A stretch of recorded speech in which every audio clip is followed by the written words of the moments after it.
Druddigon has been a massive help to a ton of Pokemon and a lot of decks. There is one Pokemon in one deck which I think hasn't got enough love since Mythical Island's release, and that Pokemon is Omastar. What's up, guys? It's me, Mochi. Don't forget to subscribe to the channel so I can eat. So I currently have a 100% win rate from this deck. I've only played the 5 games, but that was enough of a sample size for me to feel like this deck was quite good. Now I call this deck the Ancients. It consists of the Omanyte line, 2 Omanytes, 2 Omastars. It has the Bruxish ×1, 2 Druddigons, 1 Eevee, and 1 Vaporeon. In the item cards, we have the 2 Helix Fossils and 2 Pokeballs, and in supporters, we have 2 Professor Oaks, 2 Misties, 1 Sabrina, and 2 Leafs. Now, the optimal start for this deck is to start with Druddigon on your field as your tank, and while this is happening, you get your Bruxish and preferably your Omanyte on the bench being set up. Now, Druddigon synergizes quite well with Bruxish in that if Druddigon damages the opposing Pokemon with rough skin, that actually triggers the condition of Bruxish's second strike, which deals 70 damage instead of 10. So that is very, very good. So straight away, if Bruxish is on your bench and Druddigon is on your field, your opponent will already be a little bit standoffish and weary of that combination. While they're busy trying to think about how to deal with Druddigon and Bruxish, you're setting up your Helix Fossil into your Omanyte, into your Omastar, and any Misties that you get, you put into them.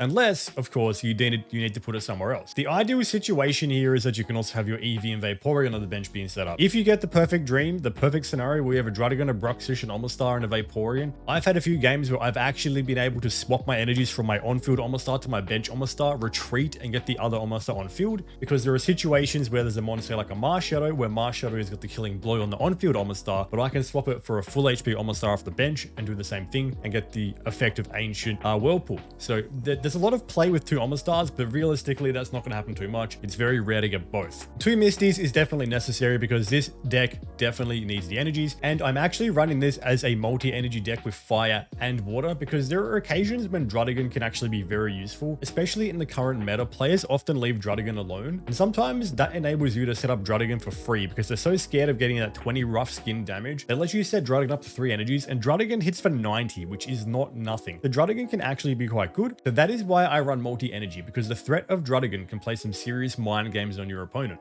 So the 2 Leafs are strictly necessary in this deck because Omastar and Druddigon both have a 2 retreat cost, as is Vaporeon. You don't want any of those 3 mons stuck on the field. Sabrina is always a good card to have in any deck, and Sabrina should be in literally every deck, at least one. The Misties are definitely important here because this is an energy-hungry deck. Like I said, it's a multi-energy deck. So the multi-energies, if we don't draw those water energies and we get nothing but fire energies, Misty can be, as always, 2 Professor Oaks is the best card in the game and 2 Pokeballs. Something to be careful of with Vaporeon is you have to remember that Washout can only move energies from water Pokemon to water Pokemon. So you can't move an energy to and from Druddigon. So keep that in mind. If you accidentally start loading your Druddigon too early, you don't want to do that because you can seriously hamstring yourself as you move through the battles. So this is the first game. It was against a Mewtwo EX deck with Mew. All right, so they started with a Mewtwo, and a Ralts, which was a little bit of an optimal hand for them. So that was quite scary for me. We Pokeballed our Eevee, which was pretty okay. So we have our Vaporeon ready to go. The first thing I said, the first thing I do is start feeding Druddigon because Druddigon in and of itself can be quite scary. It's a bit awkward because I can kill this Mew before he can kill me with genome hacking, unless they have potions. A bit of an awkward one because as you can see, we did 20 damage with rough skin. So Druddigon's doing what it needs to do. And if he attacks me again, we do another 20, he goes to 90 and we can one-shot him. But if he has even 1 potion, that doesn't actually happen. But I still keep building Druddigon either way because, you know, I have nothing else to do. I could feed energies into Vaporeon, but realistically, I've got my Omastar and my Omanyte in my hand. I need that Helix Fossil pretty badly, and we have an Oak. So my opponent did pop a potion, so Mew goes back to full HP. And then they actually switched in their Ralts here, and I think that what I did next probably made the game go longer than I had to. So on my next turn, I Misty into the Vaporeon that I've just evoed, and I had the choice here to kill the Ralts. And I thought about it for a few seconds, and I decided that it was more important to get the Omastar ready.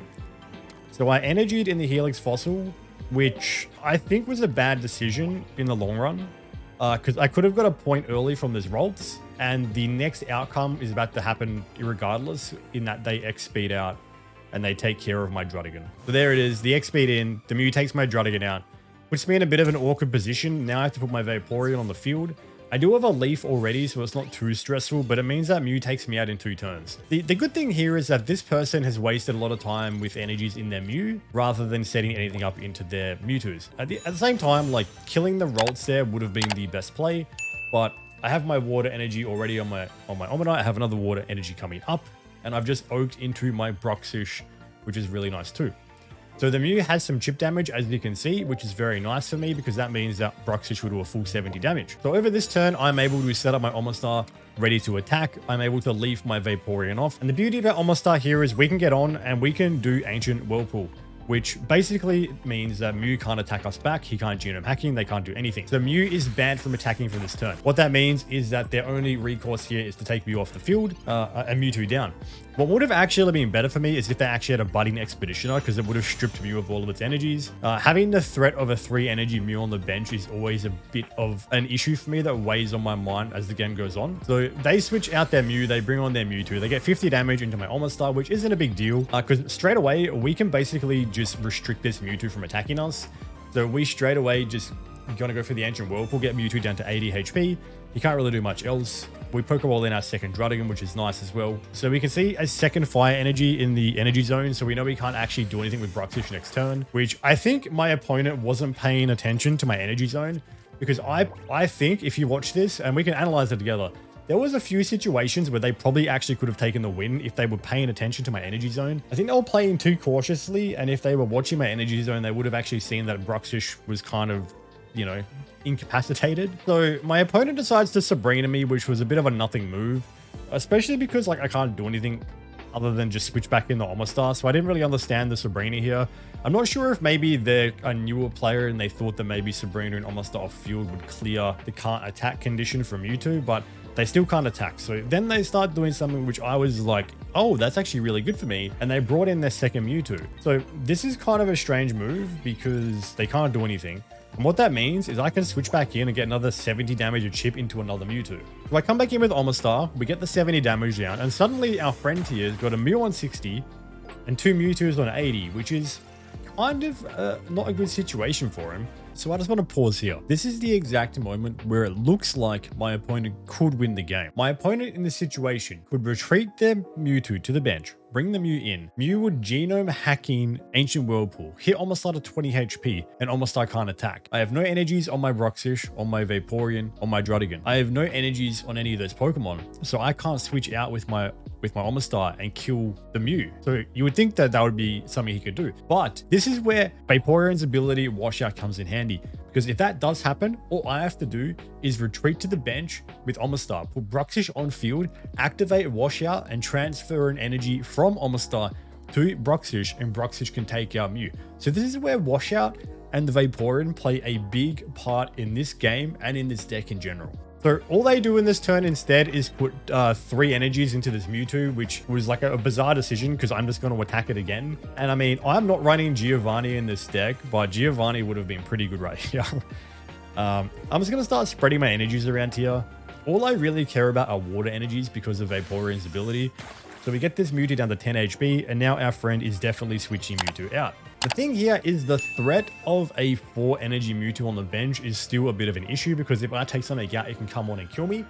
So that was something that this guy or this person did. They leafed the Mewtwo off, they put Mew back on, which I thought was a bit strange, because by doing what they're about to do, which is to genome hacking my Omastar to 20 HP, they're actually giving up the 2 point. If you pay attention to my energy zone, I now have a water energy, which means I can water energy my Bruxish and take the kill on the Mew.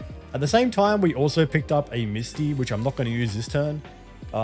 So we can basically just leaf out Omastar, Bruxish in. Bruxish takes the kill on Mew because it does 70 damage. So after taking out the Mew, they decided to put down the Gardevoir on field, and they put a basic Mewtwo on the bench, the 120 HP Mewtwo on the right. And then this was a little bit weird. I'm fairly sure all they did here was they just Psy Shadow and Energy Gardevoir, and then they just retreat back into the Mewtwo. I'm going to Sabrina Gardevoir back on here. I'm pretty sure they're going to do that. If they did put Mewtwo on, that would be nice. We could just win the game. But they put Guardy back on. So this is where Vaporeon comes into play. So what I'm going to do here is I'm going to put my water energy into Vaporeon. I'm going to retreat Bruxish to the bench. And then I'm going to make use of Vaporeon's ability Washout. So Vaporeon is going to come onto the field for me. because he can actually do damage and it's not on 20 HP. And Omastar is very important for my winning strategy. I can't let Omastar die here, even though it's on 20 HP. So we use Washout and we move the energies from Omastar and Bruxish to Vaporeon. We still leave 2 energies on Omastar, which is very important because then we can put a energy on next turn and Omastar's still good to go. All our energies go into Vaporeon. Vaporeon is now ready to do damage to Gardevoir, which is very nice. We get 60 into Gardevoir here. So this is going to force the retreat again. So they put their energies into Gardevoir and they have to retreat out. And they're going to retreat into the promo or slash regular Mewtwo. So that comes in. And then they basically just ended their turn.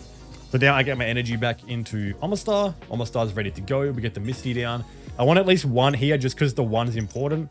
And we get the 1 energy. So we get the 3 energies into Bruxish. We get another 60 into Mewtwo. And suddenly our friend here has a very damaged team of cards. So our friend switches out the Mewtwo for the Mewtwo EX and ends his turn. And suddenly I'm in a position where I'm like, okay, well, I can't really lose this game anymore. I pretty much just need to put damage into this Mewtwo. And then every single mon in this team is one-shottable. If he kills anything on my team, like Bruxish can kill every mon in his team, Omastar can kill every mon in his team. So I basically have this Omastar chilling in the back, where this guy knows no matter what he does, Omastar was always there to negate his ability to attack. I had Vaporeon who had the ability to move energies around to make sure I'm always in a position to attack. And Bruxish was always there as that little like bazooka on my bench.